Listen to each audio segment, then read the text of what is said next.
Salut, aujourd'hui Culture Pub s'intéresse à un marché très créatif, celui des boissons non alcoolisées. Tout à l'heure, on vous racontera la saga mythique et pulpeuse de la marque Orangina. Mais d'abord, on vous propose un tour du monde des pubs pour le lait.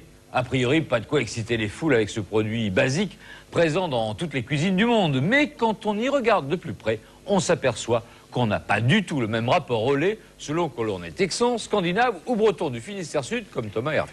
Eh bien, c'est vrai qu'en France, par exemple, les producteurs sont confrontés à un paradoxe. Comment séduire des ados en mal d'indépendance avec une boisson qui rappelle le sein maternel et l'inévitable « Finis ton lait, mon petit, c'est bon pour grandir ». Tous les psys vous le diront, le lait est une boisson régressive, alors comment la rendre transgressive et comment s'en sortent les autres pays? C'est l'enquête que voici que voilou.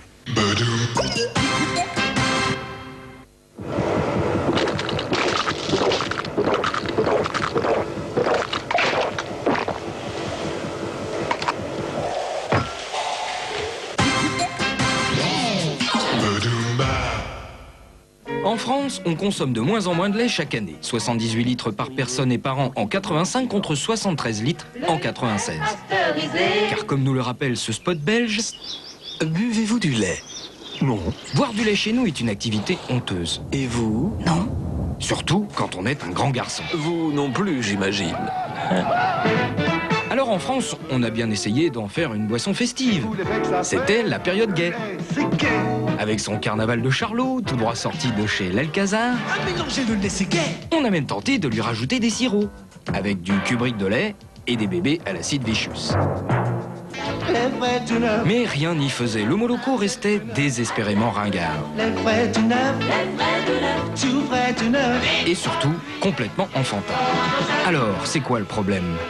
C'est un produit qui, jusqu'à l'âge de 15 ans, globalement, est subi, ou alors on a entendu et rabâché, c'est bon pour ta santé, il faut que tu en manges, et qu'à partir de 15 ans, qui est l'âge de l'autonomie, qui est l'âge où l'on veut grandir tout seul, où l'on veut prendre de la distance vis-à-vis de l'autorité parentale, et ben on se tourne vers des produits plus transgressifs, ce que n'est pas, a priori, le lait et les produits laitiers. Et ça, c'est une spécificité française, car les Américains, eux, consomment du lait à tout âge. Et nos gros doudous n'ont pas peur de retomber en enfance quand ils n'ont plus le bon lolo à sa maman. C'est même un des ressorts principaux de la campagne Got Milk qui fait fureur en Californie depuis plus de 5 ans.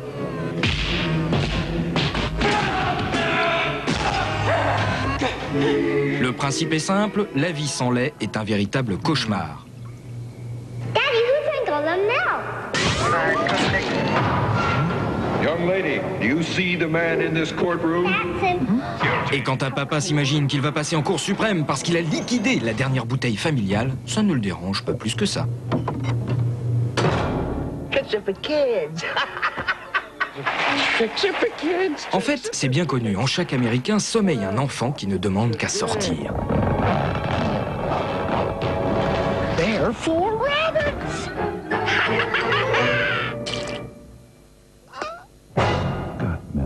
Bon, mais les Américains usent d'autres registres pour séduire les mâles. Sauf que quand vous croyez contempler une bande de machos décomplexés buvant du lait comme de la bière, vous assistez en fait à une régression en règle du stade de foot au stade oral. En France, on ne voit pas et on ne peut pas tellement voir une personne dans une communication qui boirait son lait comme ça, comme un biberon, parce que j'utilise le mot volontairement, parce qu'on ne peut pas ramener un adulte à sa situation d'enfant, en fait. Chez les Anglais, c'est différent. Le lait frais, c'est une tradition. Et le milkman, un homme respecté qui organise le corps social, remet chaque chose à sa place, même les nains. Bref, un type sérieux qu'on ne pourrait surtout pas soupçonner d'enfantillage. Et pourtant... On est dans Cendrillon avec ses petites souris. Alors là, c'est plus les petites souris, c'est les petites bouteilles de lait. C'est vraiment l'enfance totalement assumée, acceptée, et le laitier suivi par ses bouteilles de lait comme si c'était des petits personnages de bande dessinée. Donc même les Anglais sont de grands enfants. Heureusement, il y a les Suisses. Alors là, pas de traces de maman, pas de bébé qui traîne, juste un principe récurrent, une vache qui adore jouer des tours de cochon. Ça dure depuis 4 ans. Voilà bien une communication adulte que l'on pourrait peut-être décliner chez nous, non ?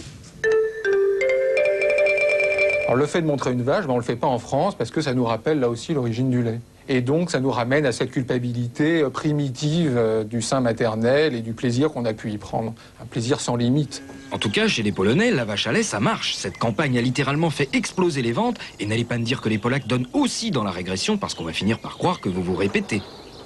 Les gens ont besoin d'être rassurés en Pologne, ils ont besoin d'être rassurés sur la matière première, sur d'où vient le lait. C'est le lait d'une vache, c'est pas un lait reconstitué qui vient d'une usine de Tchernobyl.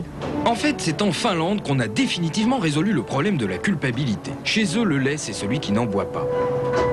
En ole koskaan juonut maitoa. Enkä juo.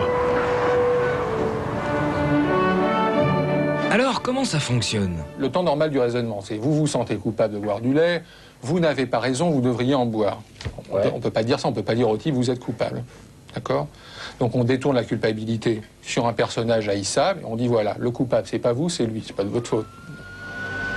En France aussi, on a trouvé une ruse. Puisque les ados ne veulent plus boire de lait, on va leur en faire manger. Nous sommes quand même le pays aux 400 fromages. Donc, frometon pour tout le monde, la collective communique sur les yaourts, l'ultra frais, le beurre et le lait, avec juste ce qu'il faut de régression.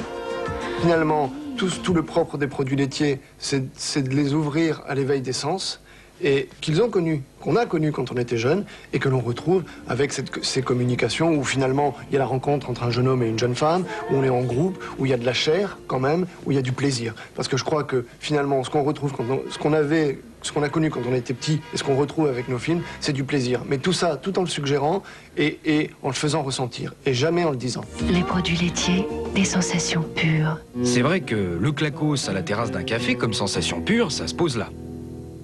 En tout cas, on a beau faire des progrès, on est encore loin des Américains. Regardez ce qui se passe là-bas.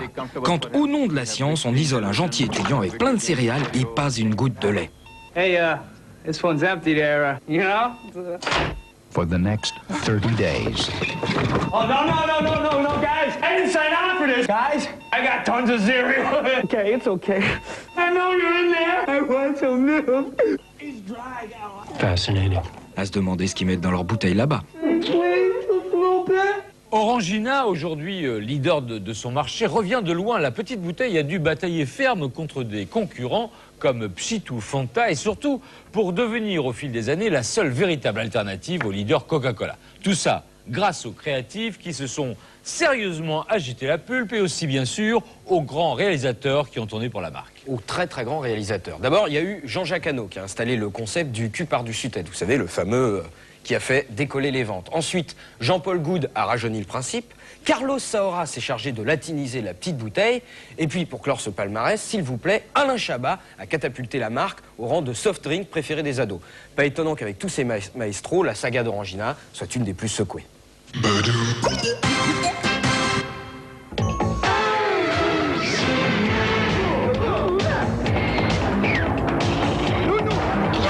Secouer une bouteille d'orangina pour bien mélanger la pulpe d'orange.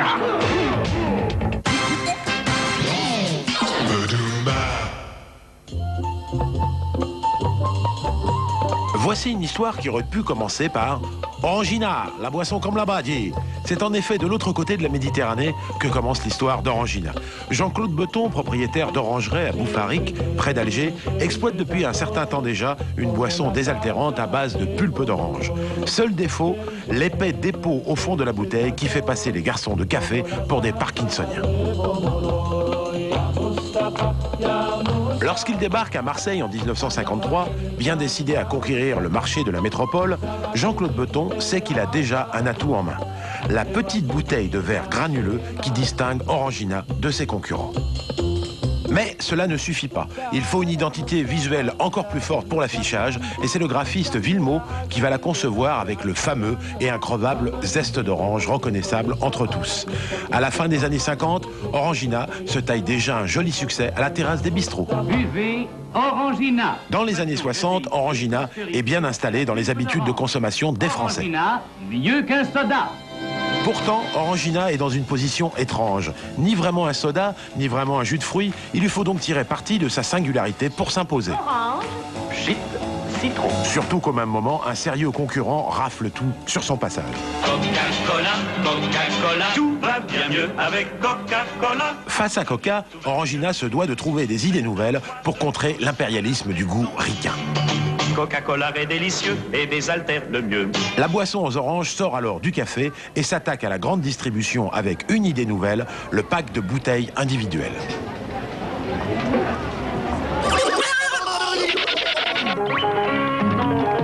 Orangina. Une bouteille bouteille d'orangina doit toujours être secouée pour bien mélanger la pulpe d'orange. La saga du garçon de café complètement secoué traverse toutes les années 70 avec différentes déclinaisons. Avec Jean-Jacques Hano à la réalisation, la marque comprend que c'est avec de l'humour que la fastidieuse secousse peut s'imposer comme un tic rigolo. Un humour qui confine parfois à l'absurde.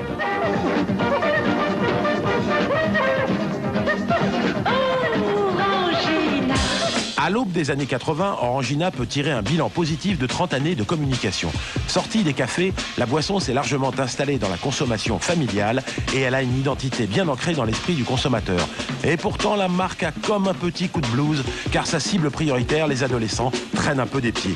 Les ventes, bien que confortables, stagnent et le principal concurrent, leader maintenant du marché, est loin. Mais alors, très loin devant Orangina. Il faut absolument rajeunir l'image de la marque.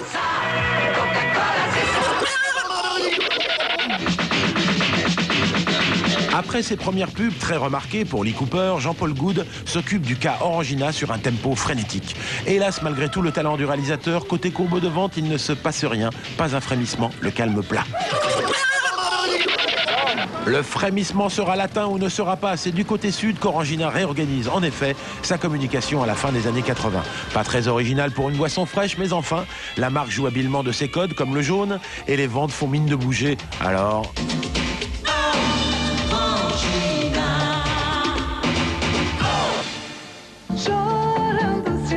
Enfonçant le clou du charme latin, Orangina réussit un joli coup avec le raz-de-marée Lambada. C'est sur proposition de TF1 et avec la promesse de 250 passages du clip en été 89 qu'Orangina, déjà rompu au sponsoring télé, se lance dans le marketing musical.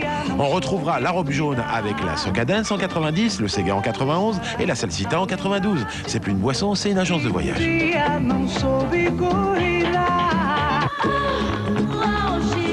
Ah, qui mieux que Carlos Saura pouvait évoquer toute la sensualité débridée de ces ibères assoiffés de rythmes enivrants.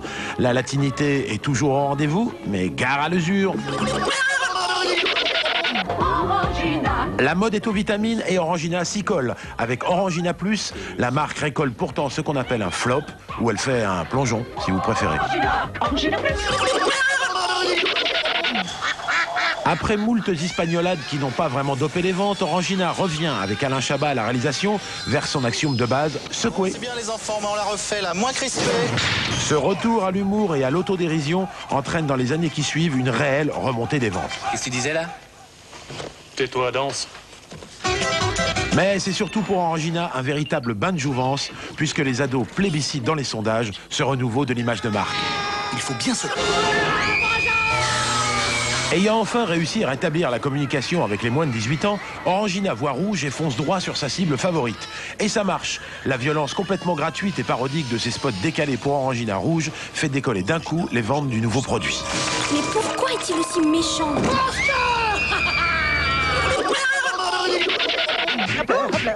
Dans les McDo, il y avait Fanta sous marque de Coca et il y a maintenant Orangina.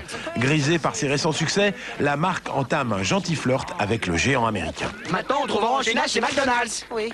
Et puis je peux vous dire qu'on y est bien reçu, hein. Orangina va même plus loin en essayant de s'implanter aux États-Unis. Le flirt transatlantique deviendrait-il une véritable histoire d'amour? La confrontation avec le géant américain Coca sur sa terre natale aurait pu être des plus réjouissantes, mais oh, ironie du sort, Orangina, qui mettait en bouteille Coca-Cola en France jusque fin 89, est racheté par le Soda Yankee en décembre 97. Et y aura-t-il un jour un Coca-Gina ou un Orancola? Nul ne le sait, mais il est sûr qu'on ne pourra plus dire désormais Orangina, même les Américains, ils ont pas ça. Ils l'ont. On se retrouve la semaine prochaine pour une spéciale vaudeville avec un sujet qui nous concerne tous peut-être, les cocus dans la pub. Salut.